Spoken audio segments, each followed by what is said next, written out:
Welcome to an introduction to Pot Limit Omaha 8 or better in 20 minutes or less, brought to you by rec.poker. So what is Pot Limit Omaha 8 or better? Well, it is an Omaha game, meaning you have 4 hole cards and 5 board cards, 3 on the flop, 1 on the turn, 1 on the river, just like in Hold'em. You must use exactly 2 cards from your hand and 3 cards from the board. That's the most common mistake for beginning users or beginning players when they're starting to play Omaha. So remember, 2 from your hand, 3 from the board, always. There are blinds. It's played with 2 blinds, a small blind and a big blind. And it's pot limit, meaning the maximum bet size is the size of the pot. And we'll get into what a pot size bet is here shortly. And high-low split, it's a high-low split game, meaning it's split pot, and it's 8 or better to qualify for the low. Meaning if no one has an 8 or better, then there is no qualifying low, and the high hand scoops the entire pot. Straights and flushes do not count against you for the low, meaning the best possible low is 5, 4, 3, deuce, ace. What is a pot size bet?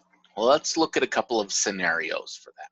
So the first scenario is we have 100 chip small blind and 200 chip big blind. And now someone wants to open the pot for a pot size bet.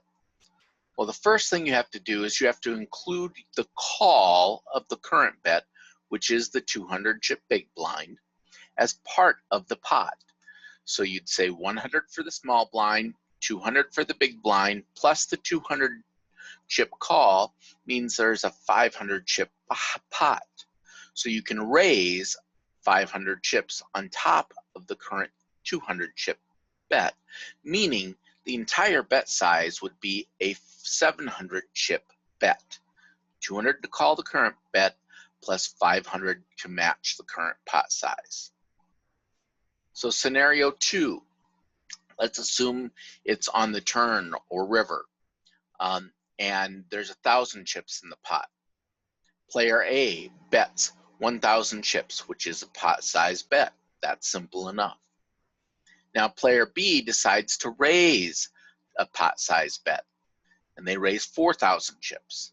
They're able to do this because they put 1,000 chips in to call the current bet size, meaning there will be 3,000 chips total into the pot, so they may raise an additional 3,000 chips on top of the 1,000 chip call, meaning it's a 4,000 chip total bet.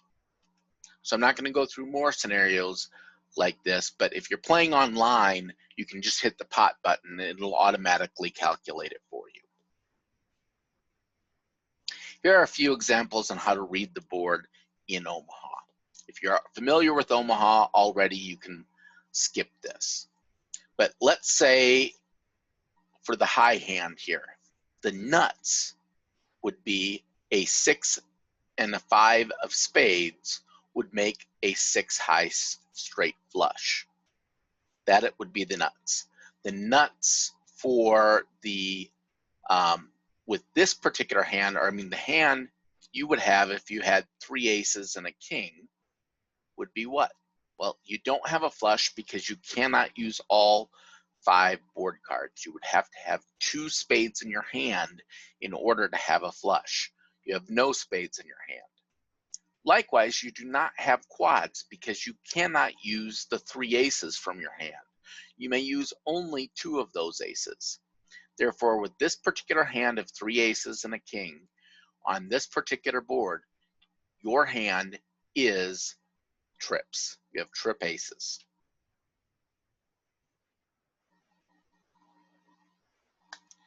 And for the low hand, the nuts for the low would be a 5 high low, 5, 4, 3 deuce ace. The person who had that hand would have to have a 5 with pairing either the 4, the 3, or the deuce. In theory, they could also pair the ace. You know, they could have ace 5, but given that your hand is 3 aces, there are no aces left in the deck. So with your particular hand of 3 aces and a king, what's your low? Well, you have to use two cards from your hand. So you cannot make an 8 high, low, or better. Therefore, there is no low with this particular hand. Okay, let's go through one more example. Here we have ace, deuce, king, 4, 8 as the board. And our hand is ace, ace, deuce, 3. So the nuts for this particular high hand would be what? Well, it'd be the 5 and the 3 of spades would give you what's known as a steel wheel, or the 5 high straight flush. And for your particular hand, what do you have? Well, you have no spades in your hand, therefore you cannot make a flush, and you don't have the cards to make a straight. So the best possible hand you could have here is trip aces. So that's the hand you have if you have ace, ace, deuce, 3 with this particular board. And for the low hand, what are the nuts for the low? Well, again, the nut low is going to be someone with a 5 and a 3 to make a 5 high, 5, 4, 3 deuce ace. And with your particular hand, you are using either the deuce 3 or the ace 3, either way. This is what's known as having a live 3. So you have 8, 4, 3 deuce ace with a live 3. And our final example. So the high hand on this particular board, the nuts would be if you had what? Well, if you had 8, 8, you would have quad 8s. That would be the nuts on this particular board. With your particular hand of ace, ace, king, queen on this particular board, you are going to actually have aces full, which is aces and 8s, fairly strong hand. And for the low hand, what is the nut low on this particular board? Well, given that there has to be 3 cards, 3 unpaired cards, 8 or lower on the board in order for there to be a low, and there are not 3 unpaired cards. You have 2 8s, but that's a pair there. And then you have your ace. So you only have 2 cards, 2 unpaired cards that are below an 8. There is no low possible for anyone, no matter what the whole cards are. All right, now let's go through an example hand. It's very similar to Omaha high-low, which is a limit game, except for in this case, we're going to be able to do pot limit. So in this particular example, Doyle is in the small blind with 100 chips, and Maria is in the big blind with 200 chips, and Steve is under the gun with ace, ace, deuce, 3 double suited. This is a pretty good hand. You're going to 2 nut flush draws, and you have 3 cards to a nut low. So it's very possible you could have a good sweeping potential with this hand. So Steve definitely wants to raise with this particular hand because it's very strong. So he's going to make a pot size raise. So in order to calculate that, he first calls the 200 chips, and then that means there will be 500 chips total in the pot, so he's able to raise an additional 500, or making a bet of 700 chips total. Jim is going to fold with that. Chris decides to call. Taylor folds. Rob also folds. Phil folds. Vanessa folds. And then John decides to call the bet. Doyle folds, surrendering a small blind, and then Maria will call for the discount, only having to put in an additional 500 chips in because she already had 200 for the blind. The dealer then collects all of the chips into the pot, and we move on to the flop with 2,900 chips in the pot. The dealer deals the flop, and it comes Jack, Ace, 4. Now action starts with the first person past the dealer, which will be Maria in this case, since Doyle's already folded. Maria checks, opting to wait to see what everyone else does before she makes her decision. Steve bets 1,700. Notice it's smaller than the size of the pot, so he's able to make that bet. And he really likes this board because he's drawing to the nut low. A 5, 6, 7, or 8 will give him the nut low. A 5 will give him a straight. He has trip aces, which is right now the nuts with this particular board. And if the board pairs, he could very well have either quads or a full house. So he's going to bet. Chris decides to fold at this point. John decides to call, and Maria calls as well.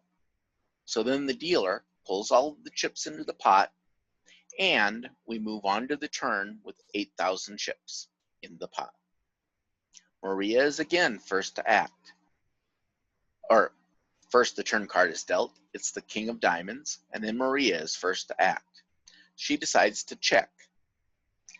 Steve now bets 6,000 chips, which is less than the pot size. John decides to fold now, and Maria now raises the size of the pot to 26,000 chips. Steve doesn't like that she did this. With the third diamond coming, it's very possible Maria has the flush. However, Steve still has a redraw to a full house, and he's drawing to the nut low with his deuce 3. Therefore, Steve decides to call the bet of 26,000. And now we move on to the river. Dealer collects chips in the pot, and we move on to the river with 60,000 chips into the pot. The dealer deals the river card, which is the 7 of spades. And Maria is first to act. She decides to make a pot-sized bet. Steve has to decide what to do here. He has the nut low at this point, ace 4, ace deuce 3, 4, 7. So, or 7, 4, 3 deuce ace is the more common way to say it. And for the high, he's sitting on trip aces. Now, it's unlikely, given the action, that the trip aces is going to be good for the high, but he's probably going to take a portion of the pot for the deuce 3. So given that has the nut low, should he raise? Well, Steve decides not to raise because it's fairly common that two people can both have the nut low in Omaha. So, and in that case, he'll be quartered. So he's just going to call the bet of 60,000. And we move on to the showdown now with 180,000 chips in the pot. Maria tables her hand, and now we figure out there is a low and there is a high, so it will be a split pot. And we have to figure out who's going to get the high half of the pot. Well, Maria actually has the nut flush, the nuts on this board for the high hand. So she's going to be awarded the high half with 90,000 chips. And now we move on to the low. Well, it turns out both Steve and Maria have the nut low. So it's going to end up being a split pot. They're going to split the low portion of the pot, and each will get 45,000 chips from that. So Steve did, in fact, get quartered, which is something you want to try to avoid doing in Omaha 8 or better. So here are a few additional tips.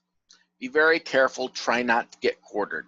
If it looks like you might be in a position where multiple people are going for the low, then make sure, try to keep the pot smaller. You can limp often pre-flop in this game because it's a game of draws and redraws. Often the the lead will change with the river card on what is the nuts and who has the best hand. Avoid hands with 8s or 9s. That's because they don't make good high hands and they don't make good low hands. So you want to stay away from your 8s and 9s as much as possible. And you want to play hands with scoop potential, trying to win the entire pot. In general, that means playing for the low and then trying to back into the high, usually with a straight or a flush of some kind. And you can play our home games with us at rec.poker. We play No Limit Hold'em on the first Wednesday of every month at 8 p.m. Central Time. We have mixed games on the second Wednesday of every month at 8 p.m. Central Time. And every night except for the first and second Wednesday of the month, we have our nightly game, which is also played at 8 p.m. Central Time. Check out rec.poker/homegame for all of the information on how to sign up.